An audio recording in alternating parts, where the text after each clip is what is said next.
Hi there, everybody. So today we're going to be talking again about the differences between multiplication and division and how you can use an array to explain the connections between multiplication and division. So we learned while we were still back in class that this is called an array. It's when you have rows which go across and columns which go down of different items. Right now we have an array with 4 rows, so it's 4 over here, and 5 columns. Okay, so 5 over here. Um, if we were doing this as a multiplication problem, what we could do is we could imagine that we have 4 groups of 5. Okay, so we have 4 groups of 5. 1, 2, 3, and 4.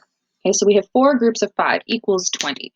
Um, the way to write that as a multiplication fact is 4 times 5 equals 20. 4 groups of 5 equals 20.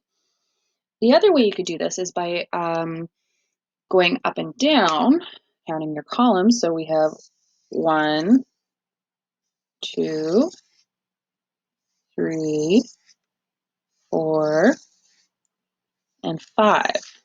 Okay, so here is we have 5 groups, and each one has 4 jelly beans, and that equals 20. So let's say we have 5 people and we wanted to split up those jelly beans, we'd wind up having 4 each. Now, if you look at that, I just turned it into a division problem. Now, remember, a division problem, just like subtraction, you always, always, always have to break up the bigger number if you want everyone to have even things. So if you want to have a division problem that works out nicely and perfectly, it starts with the bigger number. Otherwise, you're going to wind up with a fraction, and that's going to be a smaller, like a less than a whole, okay, less than 1. So we start with 20. Now, just like these ones can be reversed, you can kind of divide up these, or you can reverse these, but then you wind up with a different problem altogether, a different answer. And again, the answer to a division problem is called the quotient, okay? So we have a quotient. Quotient. Okay, so 20 divided by 4 is going to give you 5 groups. So if you wanted everyone to have 4, you're going to have 5 groups. And then 20 divided by 5 equals 4. What this is these are your fact families, okay? Fact families.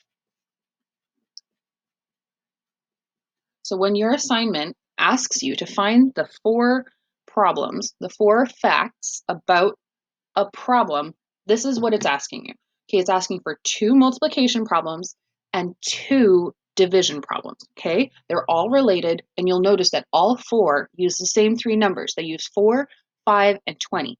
So your textbook is going to give you problems with 3 different numbers, and you have to find the 4 fact family equations that go with those numbers, okay?